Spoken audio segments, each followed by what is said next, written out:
Hi, Janet. John here. So, this is my self reflection on my learnings, progress, and evolution during the last 12 weeks taking the Assessment for Adult Learning course. After reviewing my notes and assignments from this course and going through this reflection, I'm feeling pretty confident that my grade should be an A in the 85 to 89% range. At a high level, I believe this grade is justified as I've shown all of the conditions outlined in the description for this mark in the OTU grade scale. I've received great feedback from yourself, Amy, and my peers throughout the course for my assignments, and I've made concrete efforts to take feedback that I've received to heart and implement the feedback in the later assignments of this course. So my plan for this self-reflection is to discuss my learnings in the weekly readings and tutorials and to provide a review of my assignments where I put those learnings into action. I'll outline feedback I received and how I used that feedback to grow from the initial infographic to this final assignment. First up was a review of assignment 1.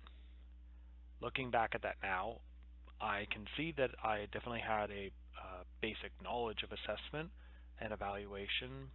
I got an idea of the purposes of pre-assessment, assessment using technology, but it shows that I had a lot of room for growth.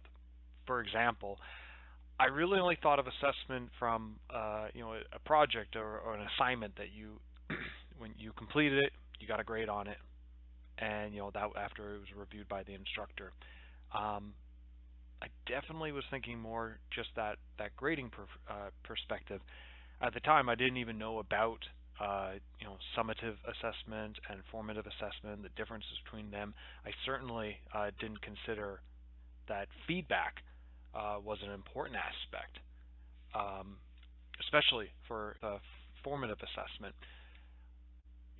That's something we didn't even learn about until week 2. So the infographic assignment was definitely it was a good start point. It's something you don't really think about that it's a useful tool until you go through the entire assignment and come back. Next, going to go over the early weeks learnings. So in the first few weeks, there was a lot of core learnings.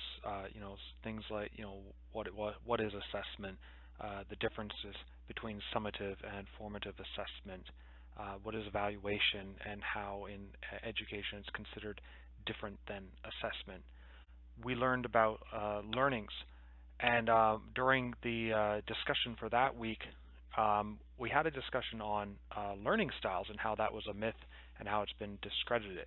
And that was news to me because I was taught in 2009 when I was taking adult learning classes in Durham College that that was fact, and it was an early indicator to me that education, like technology, is not static. That there's new theories and new studies that are completed, and things do change and are adjusted, which would mean I needed to unlearn some of the things that I had learned previously, some of the preconceptions I might have. We learned about teaching, how in this course it's a process of facilitation. It's not the lecturing that it was when I was young, which is great because to me that's more in line with how things work in companies, at least in the technology field where I work. We learned in VidClip 2.3 about why we assess and the differences between summative assessment and formative assessment.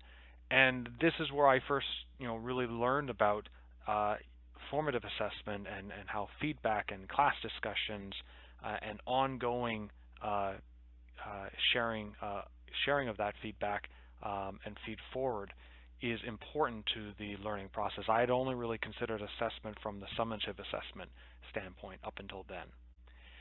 We did a lot of reviews of different principles of assessment, and a few of them stood out where you are looking at assessment being effective when it's multidimensional and integrated, when it's revealed in performance over time, when it's ongoing and not episodic, when it's undertaken in an environment that's receptive. These were really, it was valuable information, and it was a good experience for me to see that how assessment should be done by an instructor to help the students learn. It's very much aligned with how employees are assessed at my company and at other technology companies. So it was just one of those moments of, okay, I can do this because some of the skills that I have built in my years working in the field can be translated into the education field. So finally, in week 3, we were introduced to the learning triangle and backward design. It's interesting because while I utilized the triangle with my group for assignment 3, I don't think I truly grasped the importance of both the learning triangle and backwards design until we were completing assignment 5. And I'll discuss that more during that assignment. I had my first opportunity to grow my knowledge on the importance of formative assessment in assignment 2, where I was focused on feedback and feed forward. I really enjoyed digging into the subject of feed forward, as it's a practice I was familiar with from my work, but just not in name. At work, we refer to it as perspectives, and we're encouraged to provide them often, especially right after we see something that we feel that the perspective would be helpful to the person we provide it to. And while researching the topic, a quote from Hirsch, as cited in Gonzalez 2018, paragraph 12, really resonated with me. He said, "Suppose my student is writing an essay. Instead of waiting until she is finished, then marking up all the errors and giving a grade, I would read parts of the essay while she is writing it, point out things I'm noticing, and ask her questions to get her thinking about how she might improve it." And it really hit home for me that as an instructor, it's important to include formative assessments in assignments to ensure that the students are on track, that you provide those feed forward moments to ensure that they're able to utilize at the right time to improve their work and for them to grow as learners. And I've added Hirsch's book is The Feedback Fix, and it's in my summer reading list. Feedback that I received on this assignment from Janet/Amy was positive. It included reminders on some changes introduced in APA 7 that I worked to fix. I didn't hear back on assignments 3 and 4, so I believe I got that nailed. I also received from my peers feedback on assignment 2 that was very useful. First, it was recommended from Anonymous Classmate 1 to provide more examples in my presentation. And Anonymous Classmate 2 recommended that I have more interaction with learners. Providing examples, of course, is always a great way to make a subject more clear. And I know that when I'm excited about a topic, I have a tendency to discuss it at length. And as an instructor, I'm going to need to remember to provide plenty of opportunity for discussion and questions from students. And I made a goal of addressing this feedback in assignment 4. So back to learnings, looking at week 4 and 5. Week 4 was the planning, teaching, assessment, connection lessons. It was where we were first introduced to the revised Bloom's taxonomy, and we learned more about the learning triangle. The learning triangle was an excellent guide that we utilized in our PBL-A assignment to show the shortcomings of Miss Educator's plans for teaching her class. And it was clear by using that she was only really looking at assessment after lectures, and there was no indication of learning activities or really any learning objectives. And in both PBL assignments for my group, we utilized Bloom's revised taxonomy, especially the worksheet, to guide learnings. In PBLA, we used it to show how miseducators' focus was limited largely to remembering factual and conceptual knowledge. With PBLB, we wanted to ensure that students were given the opportunity to demonstrate higher level learning skills, such as apply, analyze, evaluate, and create. And we looked back at the worksheet often to ensure that we were using the right terms and thinking about the right processes during the creation of our assignment and rubric. In week 5, we covered principles of assessment again, and this had an area I had a hard time getting my head around, which was validity versus reliability. We had a really good conversation in that week discussing the differences between the two. The conflict in my head was that in my job we have a term called reliability that seems to encapsulate both educational assessment terms for reliability and validity. For me, reliability is where metrics that we're tracking, bug crash rates, support tickets, sentiment scores, remain the same or they improve when we release new versions of software. If they do, it's reliable. If there are negative changes, the software upgrade is not reliable. And then what we consider valid is the results of our testing is valid if we're using the same metrics to review each software version. In education, it's it's a slightly different interpretation, and these are two different things. With reliability, being concerned with the assessment results that are consistent and stable, and validity to measure what you're meaning to measure. So this was another example of where I had to unlearn my current interpretation of reliability to be able to properly understand both reliability and validity for assessment and education. In assignment 3, I worked with Kaylee and Sandra on our PBL assignment, where we focused on miseducators' approach to assessment. And I mentioned earlier how we utilized the learning triangle and Bloom's revised taxonomy in this assignment. The feedback that we received from Janet and Amy in our rubric was largely positive.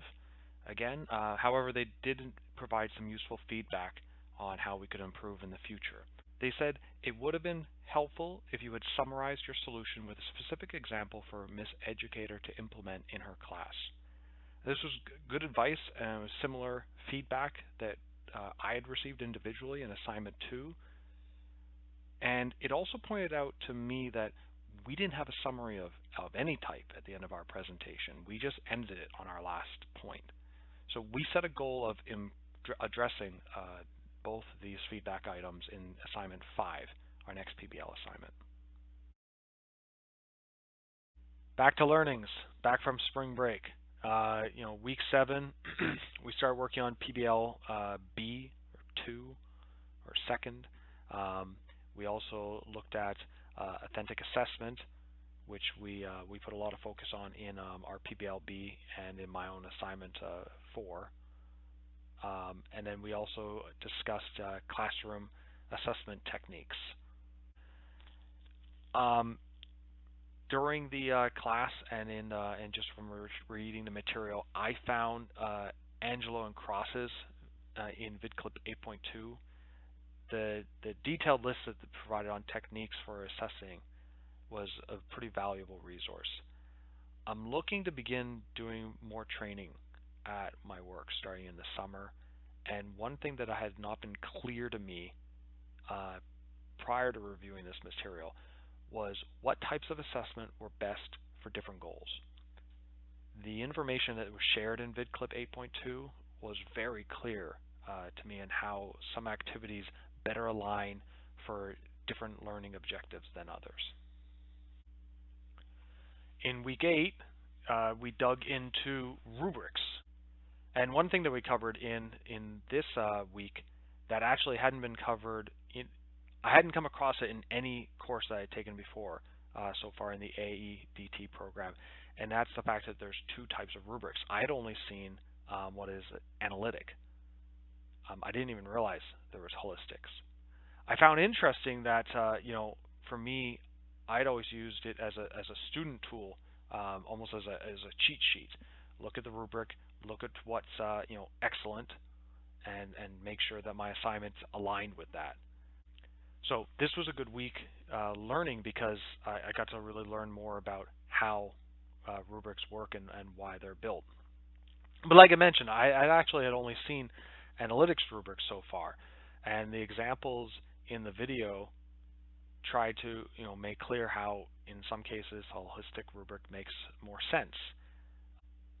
And then when I look back at the purpose of rubrics and the what different products or behaviors can be classified, I realize that one rubric type might work better than another depending on it.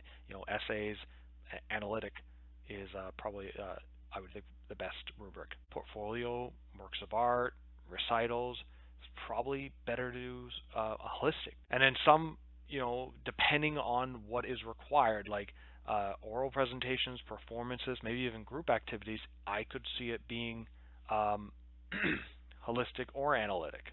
It, again, really depends on what you're trying to assess.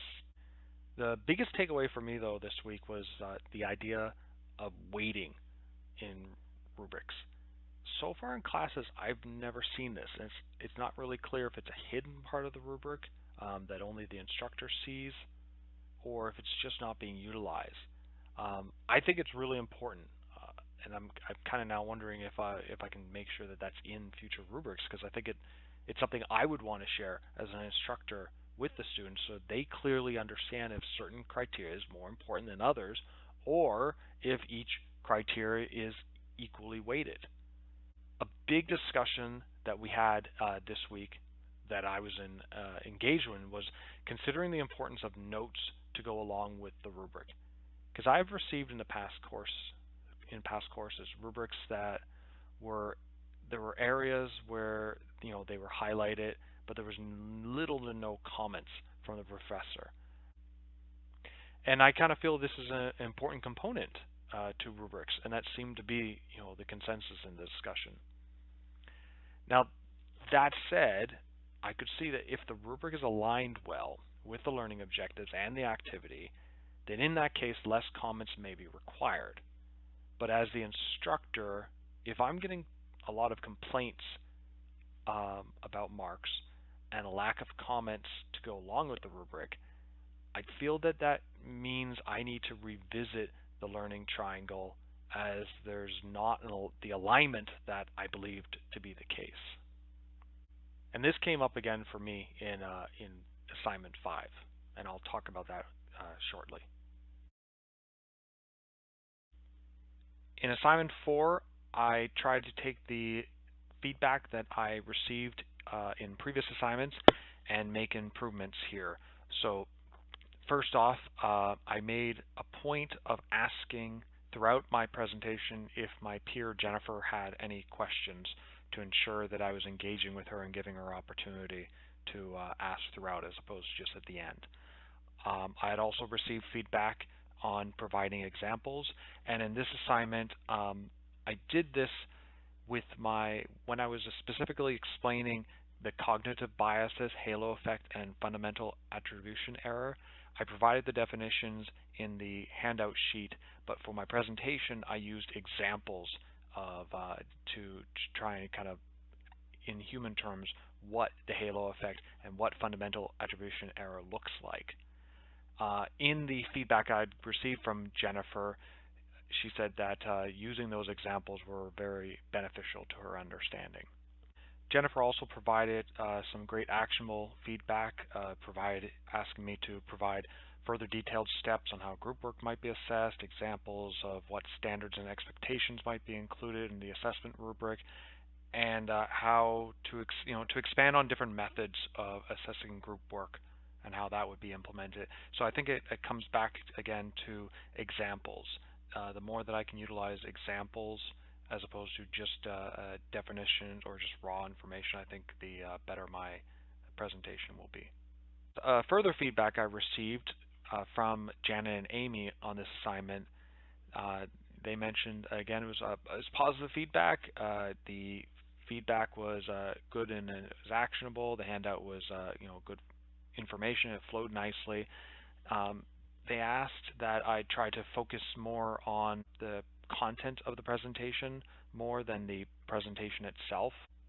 I understand where they're coming from with the feedback, and it is something that I will continue to work on in future assignments.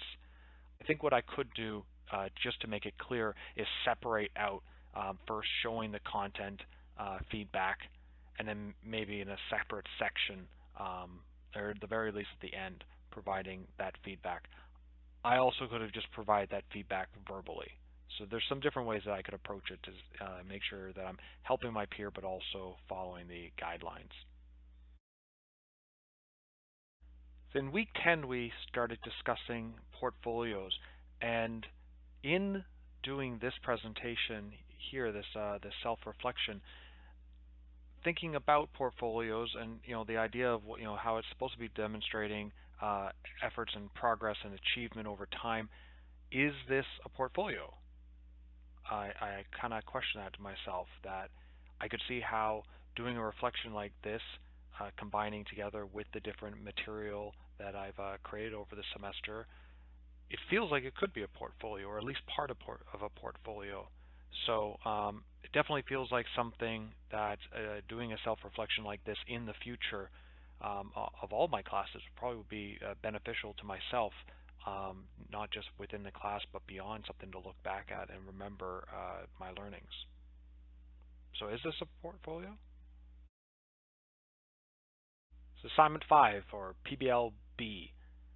So first off, we wanted to address the feedback that we'd received on assignment 3, where we're specifically about giving more examples and in kind of closing up a presentation properly, as opposed to just leaving it with the last piece of data. So as part of our attempt to address these in assignment 5, there's two things that we did. The first was we provided a walkthrough of our assignment website, including how we put our recommendation to use. And we were hoping that by providing that visual walkthrough, it was providing a good example of how we did our assignment, as opposed to just talking about it and providing screenshots. And the second was we finished our video for assignment 5 with individual discussion on the challenges that each of us felt we faced in the assignment that could be utilized both to understand our process better and also just like for ourselves on how we could have made improvements in the future. So earlier I had mentioned that when you have a rubric and you have an assignment, it's important to look for the feedback from students and making sure that your learning objectives and your activity and your assessment are aligned. And that was underscored, as mentioned, in the importance of it in assignment 5, when we were asked to create an assignment and a rubric and then complete the assignment and grade ourselves. And I think it's something that every instructor should do. Maybe they do. But for us, and for me, by going through the process, we found ourselves revisiting our own learning objectives and rubrics and questioning if they were aligned. We ended up having to make adjustments as we realized that there were situations where we were setting up the students to fail. By going through your own assignments before utilizing them in class, you can make sure that students are given the best opportunity to learn and to be successful. Also, since it's impossible to find every issue, and since bias of oneself can in and of itself be an issue, it makes sense. It makes it very important to ensure that you gather feedback from students and utilize that feedback for improving your material and methods in future classes. This also throws back to the learning triangle, and it's something that was covered way back in week 3. The idea that the course design is actually very dynamic and it's not a linear process.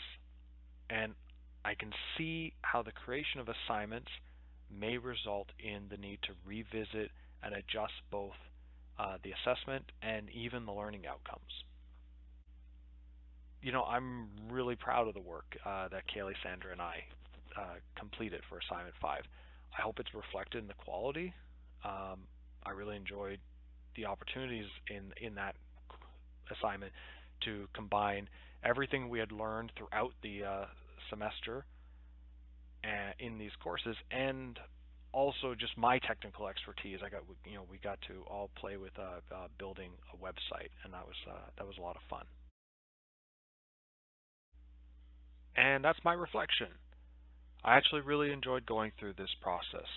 I hope that my review of my learnings and how I put early feedback into action have helped to articulate how I've evolved over the last 12 weeks of this course.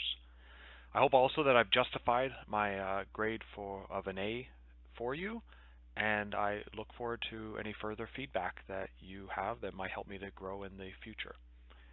Have a great summer, and I guess I'll see you in instructional design. Bye for now.